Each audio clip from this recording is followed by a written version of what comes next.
রাজধানীর যাত্রাবাড়ির পশ্চিম মোমেনবাগ এলাকা। সময়টা বৃহস্পতিবার ভোরবেলা। নিজ বাসায় পানির পাম্প চালু করতে দোতলা থেকে নিচে নামেন অবসরপ্রাপ্ত ব্যাংক কর্মকর্তা শফিকুর রহমান। এ সময় কয়েকজন দুর্বৃত্ত ধারালো অস্ত্র দিয়ে তার ঘাড়সহ শরীরের বিভিন্ন স্থানে আঘাত করলে ঘটনাস্থলে মৃত্যু হয় তার। একই সময় দোতলায় অবস্থান করা স্ত্রীকেও হত্যা করে পালিয়ে যায় খুনিরা।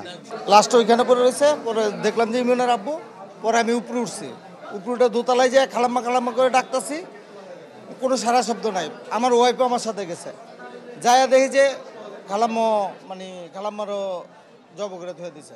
একবার সরল সোজা কোনো রকম একটা শিশু বাচ্চা আমার বাতিজা বা বাইরের ব্যাপার বলতে পারবেন এই এলাকা আপনার হাঁটি জানতে পারেন, কোনোদিনই নেওয়া হয় না।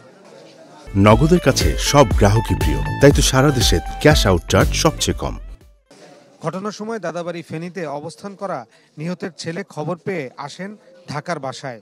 সাংবাদিকদের জানান, পূর্বশত্রুতা না থাকায় কাউকেই সন্দেহ করতে পারছেন না তিনি। ওর সাথে শত্রুতা ছিল না, কিন্তু গ্রামে একটা ছোটখাটো ঝামেলা আছে, ওটা নিয়ে এত নৃশংসভাবে হত্যা করার কথা না। পুলিশ জানায়, হত্যার ধরন ও আলামত দেখে একে পরিকল্পিত হত্যাকাণ্ড বলেই ধারণা তাদের।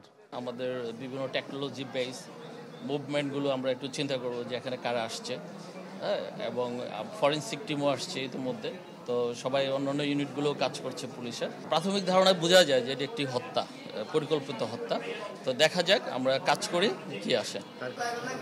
ঘটনার আলামত ও বিবরণ তদন্ত করে হত্যাকারীদের শনাক্তের চেষ্টা চালাচ্ছে পুলিশ।